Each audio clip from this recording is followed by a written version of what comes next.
आज खुद प्रोफेसर साहब मुख्यमंत्री जी से मिलने गए कि जो आत्मा हमारे अंदर बसी थी माननीय ओम प्रकाश राजभर जी के अंदर, अब वो आत्मा निकल करके प्रोफेसर राम गोपाल यादव जी के अंदर चली गई है। बड़ी बात आप बोल रहे हैं कि आजम खान के लिए प्रोफेसर साहब कभी मुख्यमंत्री से नहीं मिले। डंके की चोट पे कह रहा हूँ, वो उनके वरिष्ठ कार्यकर्ता हैं और बड़े नेता हैं। वो कितने सालों जेल में रहे, किस जुर्म में जो जेल में रहे, ये जग जाहिर है। उसके बाद भी प्रोफेसर साहब नहीं गए, और जब वह आंच अपने पास आई तो अंधेरे में जाकर के खचड़ी पका रहे हैं। तो आज़ादी से पहले 38% हिस्सेदारी मुसलमानों की थी और आज 1% नहीं बची है। कभी जुबान खुल रही है? जितने मुसलमान नेता हैं समाजवादी, कोई जुबान नहीं खोल सकता। मतलब आपने ऐसा भय पैदा किया है कि जैसी भाषा है आपकी, तैसी भाषा आपके कार्यकर्ताओं की।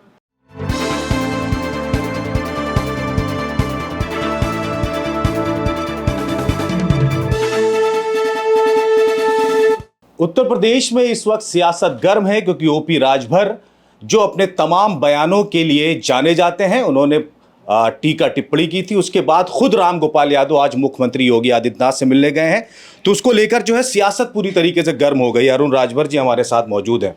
जिस तरह से आपके ऊपर भी आरोप लगता रहा है कि आप जो हैं वो कहीं संगठन मंत्री से मिल रहे हैं, आज खुद प्रोफेसर साहब मुख्यमंत्री जी से मिलने गए। माननीय अखिलेश यादव जी जब माननीय ओम प्रकाश राजभर जी माननीय योगी आदित्यनाथ जी से मिलने गए थे, तो अपने विधायकों के क्षेत्र की समस्या के निदान के लिए गए थे। तब समाजवादी पार्टी ने आरोप लगाया था कि इनके अंदर भाजपा की आत्मा आ गई है, इसलिए वहाँ जा रहे हैं, इनको झाड़ फूंक कराने की जरूरत है। ये माननीय अखिलेश यादव जी ने कहा था। और कल शाम को मैंने देखा अंधेरे में प्रोफेसर राम गोपाल जी जा रहे हैं। अब तो यह सिद्ध हो गया कि जो आत्मा हमारे अंदर बसी थी माननीय ओम प्रकाश राजभर जी के अंदर, अब वो आत्मा निकल करके प्रोफेसर राम गोपाल यादव जी के अंदर चली गई है। और अब माननीय अखिलेश यादव जी को ओझा सोखा बुला करके अब उनकी झाड़ फूंक करा लेनी चाहिए। प्रोफेसर साहब? हाँ, बिल्कुल करा लेनी चाहिए, क्योंकि अपने वो कार्यकर्ता, समाजवादी पार्टी कर रही है, अपने कार्यकर्ताओं की जान बचाने के लिए वो गए हैं माननीय योगी आदित्यनाथ से मिलने के लिए। अब वो तब तक छुपी हुई थी मामला कि किस मसले के लिए वहां जा रहे हैं। सुबह होते होते पोल खुल गई।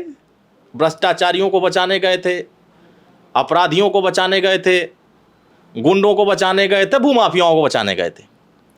अगर यह बात खूब ओपन नहीं होती तो समाजवादी खूब डंका बजाते कार्यकर्ताओं के सम्मान में, प्रोफेसर साहब लड़ाई के मैदान में। अब तो बाबा माननीय योगी आदित्यनाथ जी के यहाँ गए हैं ना, क्या खिचड़ी पक रही है।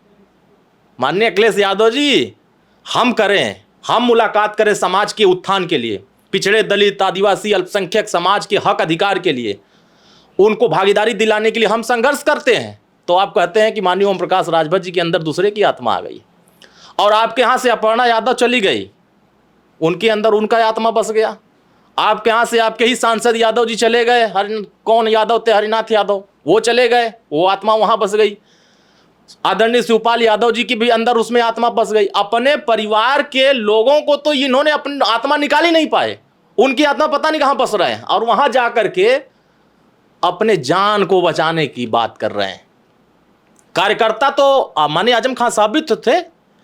मैंने कभी नहीं देखा कि ऐसे वरिष्ठ कार्यकर्ता के सम्मान में या उनके न्याय के लिए माननीय प्रोफेसर साहब कभी माननीय योगी आदित्यनाथ से मिलने गए हों। ये बड़ी बात आप बोल रहे हैं कि आजम खान के लिए प्रोफेसर साहब कभी मुख्यमंत्री से नहीं मिले। डंके की चोट पे कह रहा हूँ, वो उनके वरिष्ठ कार्यकर्ता हैं और बड़े नेता हैं।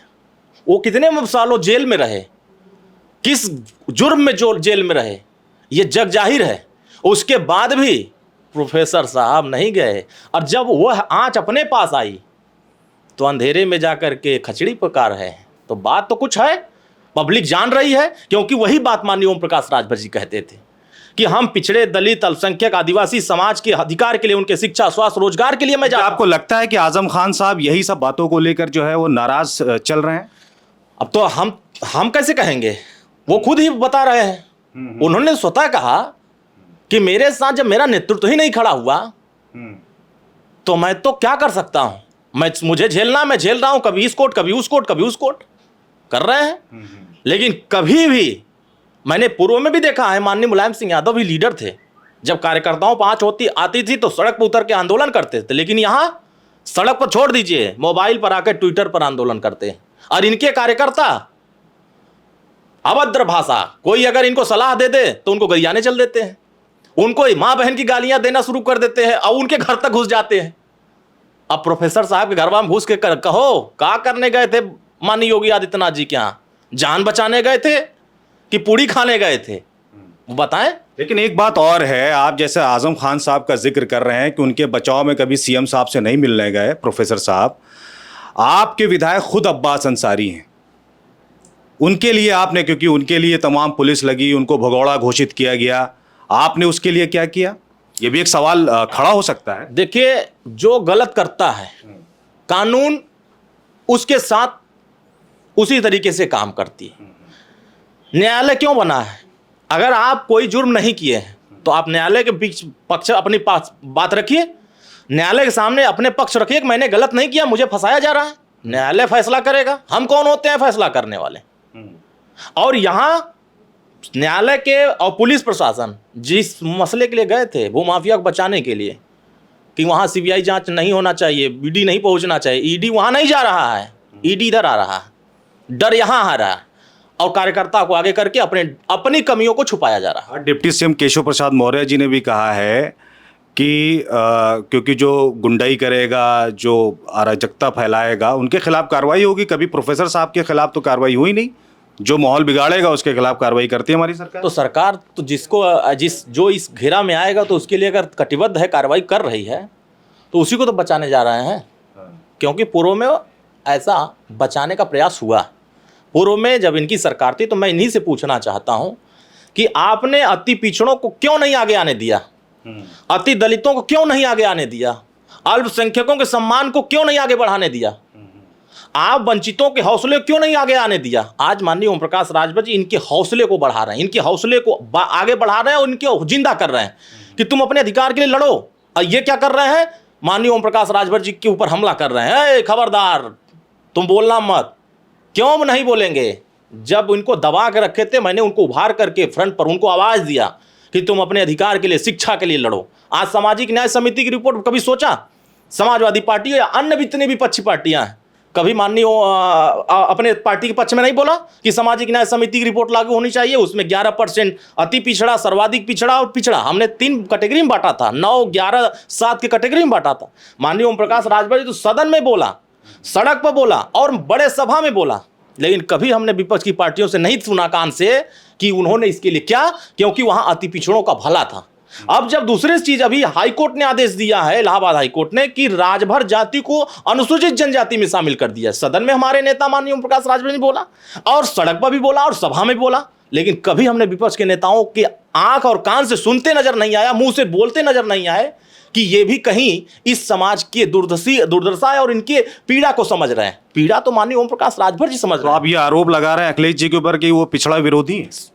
100% है, अति पिछड़ा विरोधी है, अति दलित विरोधी है, माइनॉरिटी विरोधी है, आदिवासी विरोधी है। अगर ये नहीं होते, पहले चरण में 58 सीट में कितने कश्यप को टिकट दिए, कितने प्रजापति को टिकट दिए, कितने पाल को टिकट दिए, कितने अर्कवंशी, बारी, बंजारा को टिकट दिए? सवाल तो मेरा ये होगा ना, क्योंकि जब आबादी 38% अति पिछड़ों की है और उस अति पिछड़ों की आबादी 38% को जगा रहे हैं माननीय ओम प्रकाश राजभर जी, तो सभी विपक्ष इन पर हमला कर रहे हैं कि उनको जगने मत दो। तो हम अगर जगाने का काम कर रहे हैं तो हम उनको तो लक्ष्य तक पहुंचा रहे हैं, हम उनके लिए लड़ेंगे और उनको हिस्सेदारी दिलाएंगे, और वो हिस्सेदारी तब तक नहीं मिली जब तक हम संघर्ष करते रहे। हम लड़ेंगे उनके लिए, वही लड़ रहा हूं। तो ये सब के सब चिल्ला रहे हैं, खाली ओम प्रकाश राजभर क्यों पीड़ा आज हो रही है? अगर हिस्सा दिए होते तो आजादी से पहले 38% हिस्सेदारी मुसलमानों की थी और आज 1% नहीं बची है।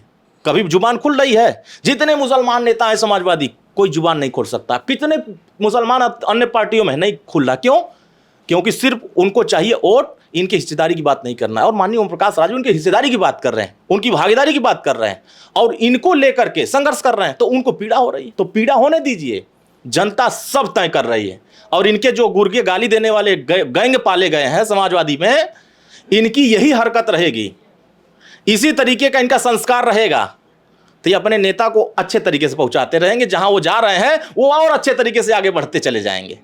क्योंकि समाजवादियों को संस्कार, मैंने कभी ऐसा नहीं देखा कि वो किसी के साथ अभद्रता की हो।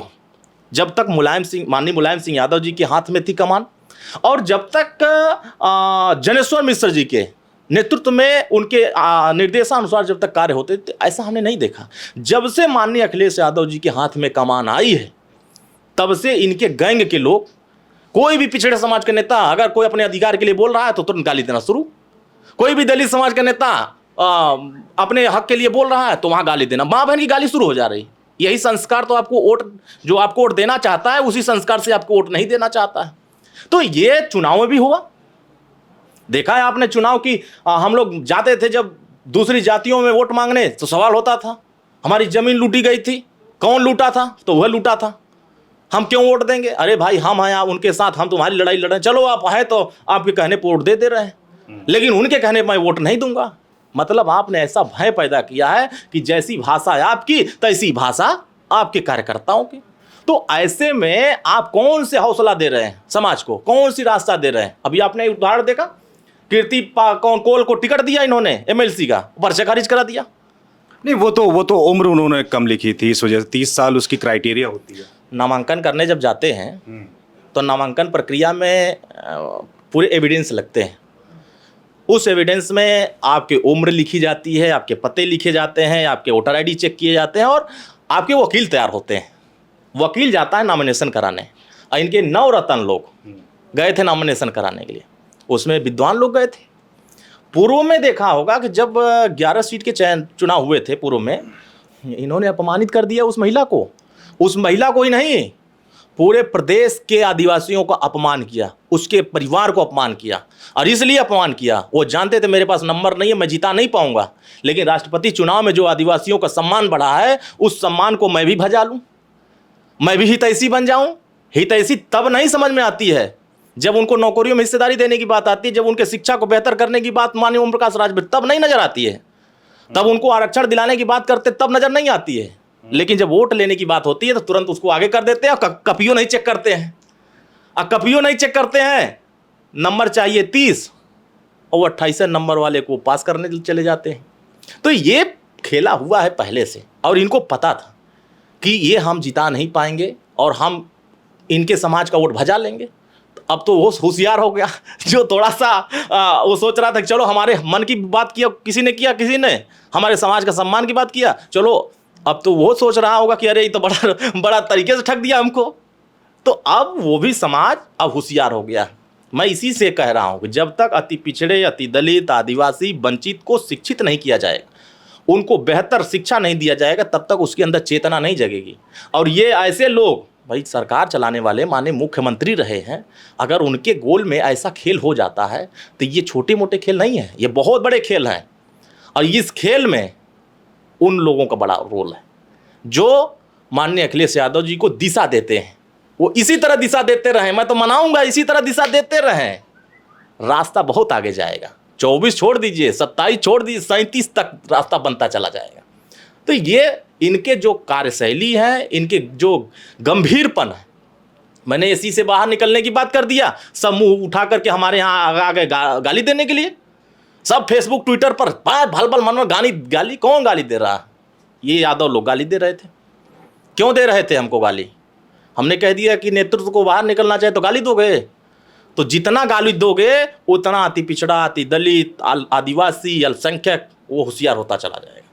और हम अपने दिशा में जा रहे हैं, हम अपने समाज को जगा रहे हैं, अपने अधिकार के लिए उनको प्रेरित कर रहे हैं और उनको बोलने लायक बना रहे हैं।